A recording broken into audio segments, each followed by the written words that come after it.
Today's show is sponsored by the ABV Barrel Shop. The ABV Barrel Shop is located in the St. Louis metro community of Arnold, Missouri, and is the world's first single barrel only liquor store. This business is owned and operated by Steve Akeley and Jim Fosnot. Head over to abvbarrelshop.com to sign up for their email and text distribution list. That way you'll know what they have in stock, what classes are coming up, and what barrel picks they have in the works. We are also sponsored by The Bar to Go. The Bar to Go offers a fully customizable carrying case that allows you to take your favorite distilled spirits or cocktail ingredients with you. Whether you're looking for yourself, a customized gift, or logo items for your business or event, The Bar to Go can help. Check them out at thebar2go.com. Use the number 2 when you type out The Bar to Go.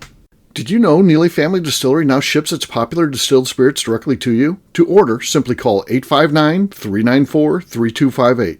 Tell them the ABV Network sent you. And now, on to the show. Let's drink!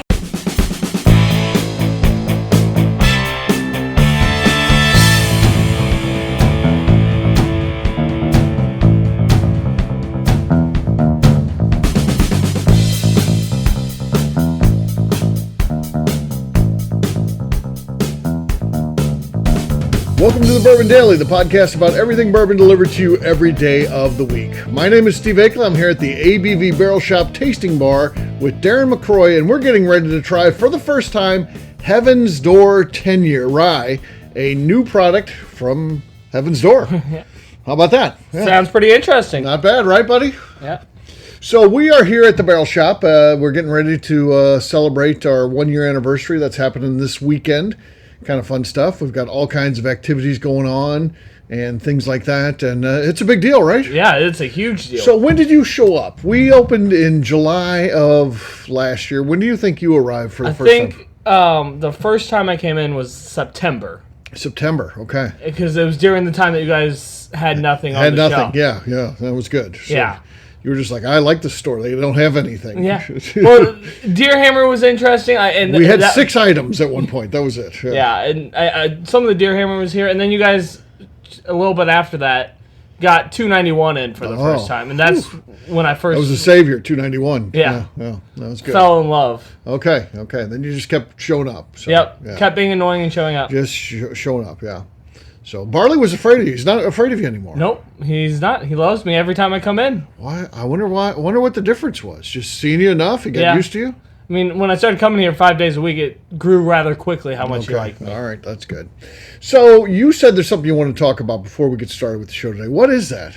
Actually, we're going to change it now. So, anniversaries in general. Yeah. I'm not married, as everyone probably knows, but do you find them as important as everyone else in society does? I think for this business, it's hugely important. But I've never been married. I want to get your view on anniversaries. So, are you asking about wedding anniversaries? Yeah, no, wedding anniversaries. Wedding anniversaries don't matter at all. Yeah, I don't. Maybe milestone ones, maybe 25-year, 50-year, just because it just marks a point in time. But in general, no. Wedding anniversaries aren't a thing at all in my mind. I mean, who cares? Are there any type of anniversaries you do celebrate and think is a big deal? I think the milestone ones, like 50 years, 100 years, those type of things, and that can depend. You know, when we talk about businesses, or you're talking about the country or the state or whatever, those sort of big anniversary dates are cool.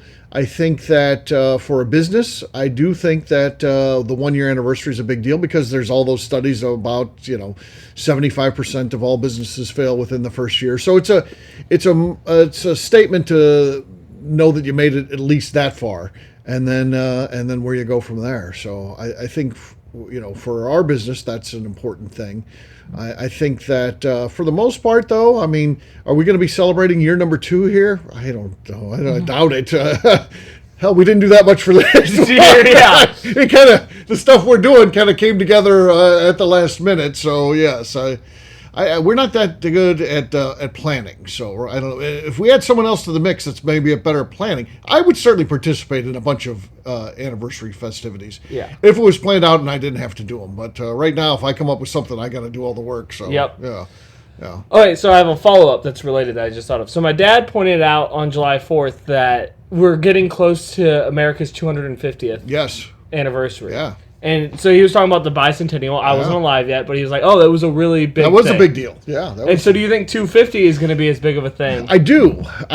I think that people look for a reason to celebrate and to have fun, and you're going to hear about it so much in pop culture. So like right now, it doesn't really matter. We're still 3 years away from that happening, but as we wind up towards that, it's just something that everyone can latch on to, whether it's the country and politicians talking about that, parades where cities can, garner, civic involvement, and then of course businesses tie in sales and things like that.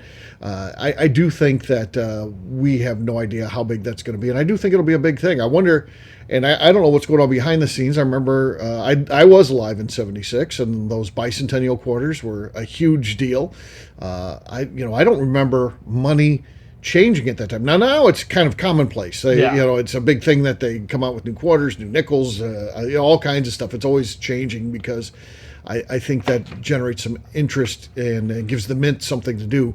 But so I can assume that there will be some sort of bicentennial and a half, whatever that is called, quarter that'll be out. I don't know. Yeah, I don't know what the name. I don't know what the name is. I'm sure there's even a name, so that'll be part of the PR campaign. So do you think there'll be special whiskey releases? Oh yeah. Everyone's going to be tapping into that for sure. So yeah, I think so. So, and we'll be 4 years in. So it'll be for us. We'll have our big 4-year anniversary celebration. Yeah, which would be exciting. So, but I think that's what's going on. Yeah, okay. Yeah. How about you? Are you excited for the? I am, mostly because I wasn't alive for the bicentennial. You missed that one. But everything I've read and seen about it, it looked like a really cool event, and I just hope that we take 250 as seriously as we took 200. Yeah, because I don't think I'm seeing 300, so that's why 250's got to be big. Yeah, So we'll see. So I think that plays into it too. I think people start realizing their own immortality. And realize, I'll be 58 years old at the time and be like, I don't think I'm going to see the tricentennial. Yeah. I mean, you got a shot at it. I got a shot. Maybe not a good one to have fun at the bicentennial or the tricentennial, but I might be able to see the day. Yeah. So, all right, what we're going to do next, we're going to take a quick break. We'll do a quick cheers as we go out to break, but we're going to talk about this Heaven's Door 10-year-old when we come back. Cheers, buddy. Cheers.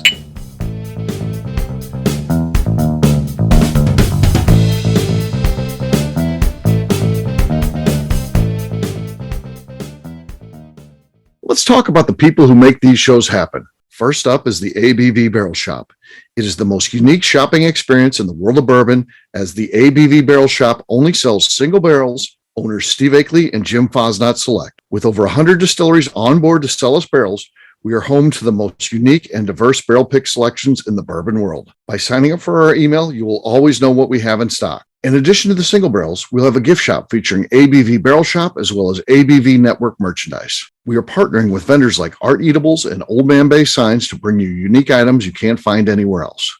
We will also have a 24-seat classroom where we are offering educational and fun classes like Breakfast and Bourbon, a series where we pair donuts and bourbon, customer barrel picks, and opportunities to learn from master distillers and other bourbon dignitaries. Best of all, we feature a tasting bar where you can try before you buy. All of this is located in the St. Louis metro community of Arnold, Missouri. If you are in the St. Louis area, please stop by to say hi. If you're traveling in from outside the area, please take advantage of our hotel rates with the Drury Inn and Pear Tree Inn, less than a mile from our shop. This can be done via the links in our Visit St. Louis section on our website. Head over to abvbarrelshop.com to plan your trip. The ABV Barrel Shop. It's where single barrels live. Hi, this is Steve Akeley, owner of the ABV Network. We're sponsored by the Stave and Thief Society. This is where you, a bourbon enthusiast, can expand your knowledge and emerge a bourbon steward. In 2017, I completed my Executive Bourbon Steward certification. It's the most comprehensive bourbon certification program available and connects you with an expansive network of bourbon enthusiasts and professionals. Check out the full listing of in-person and online certifications and join the society today by enrolling at staveandthief.com. Okay, let's talk about the Neely Family Distillery. In 2018, I met Royce Neely at an industry event. He started appearing on our shows and we became friends during my frequent trips to Kentucky. Today, he is amongst the leaders of young distillers leaving their mark on the bourbon industry. A visit to Neely Family Distillery yields insight on their unique family history, why their products are special, and gives you the opportunity to taste their whiskey, moonshine, and creams. Check them out at NeelyFamilyDistillery.com or visit them in Sparta, Kentucky.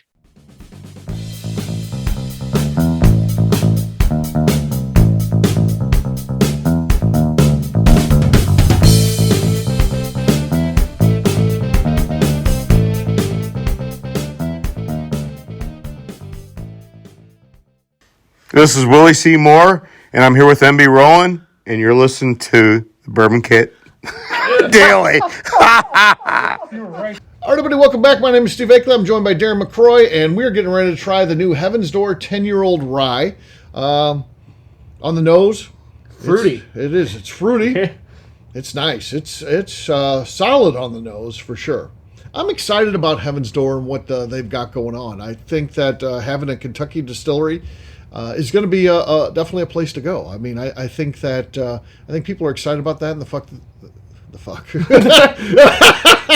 Steve. What do you mean? The fact that they're going to be a Kentucky brand moving forward, I think that people are going to get really excited about that. So I think they're getting ready to make a big move coming up here. So, do we know the proof on this? Yes, this is 100 proof. Okay, 100 proof. So this is all I really know about it. It is distilled in Indiana. I think we probably know where that comes from. Them 95 rye mash bill. So another indicator of where it came from. And again, 100 proof straight rye whiskey. So it's part of their decade series, which is 10-year-old whiskeys. All right, let's try it. Let's see what we got.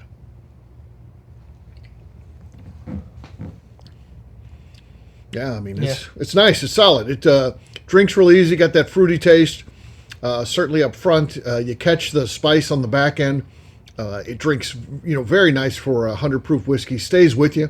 Yeah, I mean, it's hanging on. Just keeps hanging on, which is very nice. I don't know that you could want anything more than you're getting from this whiskey right here, from a 10-year-old 100 proof whiskey. It's nice. I find it interesting when that certain Indiana lets their rye get old. It gets so sweet after some points. Yeah. So it's really great whiskey we've got going on here. I don't know about the availability out there. Sometimes these things can be tough to find. A 10-year-old product. It's pretty hit and miss. There's certainly some that you can find out there, like Russell's or something like that. But then there's other ones that are almost impossible to find. I don't know where this one falls. Yeah. I'm not or the sure. size of their release, because they surely don't have that many 10-year-old rye whiskey barrels laying around. Yeah, for sure. So, good stuff. Check it out there if you can find it, or if you go to a place that allows you to try before you buy. Give it a taste. I think you're going to enjoy it. Yeah, it's good stuff. All right, as we wrap this one up, we'll talk about where people can find us. Darren, we're going to start with you. Where can people find you? You can find me on Instagram at The Bourbon Adventures. All right, for me, I'm an easy guy to find. I'm at Steve Akeley on Twitter, Instagram, or Facebook. I've got a website, steveakeley.com. We've also got a company website. That thing's abvnetwork.com. Check it out. Everything that we do is out there. We put all of our previous shows, our blogs, so much more, abvnetwork.com. Come by and see us, the ABV Barrel Shop. Hey, we might be doing a podcast in here when you stop in. We'll get you on the show. So it's fun stuff. You never know what's going to happen or who's going to be here. So check us out online, abvbarrelshop.com. Sign up for our email and text distribution there. If you like the show, give us a 5-star review. It helps new people find the show, particularly when you leave comments. That really helps out. And also, if you want to get involved, head over to patreon.com/the ABV Network. Great job today, Darren. For our audience, we'll have a brand new show for you tomorrow. Looking forward to that. Until then, take care, everybody. See ya. Cheers. Peace.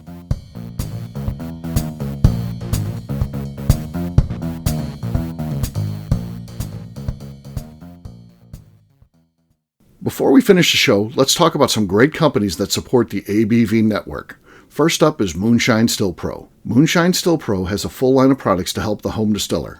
Whether you want to experiment on the stove in your kitchen or you're looking for a bigger setup in your backyard, owner Russell Creed and his team can help. They have multiple still offerings, accessories, and even grain from their partners at Goldstone Mill to assist you in making whiskey on par with your favorite distillery. They can also help you with some fabricated parts you probably can't make yourself if you are attempting a DIY still project. Learn more or order your still or parts at moonshinestillpro.com. Last but not least is the ABV Barrel Shop. While we don't get to play in the allocated bourbon game because we aren't selling the other products you have to do to get those, we do have access via our friendships in the bourbon industry to some really cool stuff. Have you ever seen your favorite craft distiller selling some really cool limited offerings only in their gift shop? I'm talking things like the hazmat offering Distillery 291 did for their 10th anniversary, or Neely Family Distillery's Papaw's birthday barrel. They don't have enough of it to send it out to distributors, so they only sell it via their gift shop. Well, companies like Distillery 291 and Neely Family Distillery have agreed to sell us 2 or 3 cases of these offerings moving forward, meaning our store will have the access to some of the rarest whiskeys in the world. Way more difficult to come by than the allocated bourbon offerings with a national release. Yes, they will be extremely tough to come by, but if you're a customer of our store, you'll have a chance to get them. Get signed up for our email or text list over at abvbarrelshop.com so you don't miss out. The Bourbon Daily is part of the ABV Network. For more information or to become a sponsor, please visit abvnetwork.com. Thanks for listening and cheers. This has been a Steve Akeley production.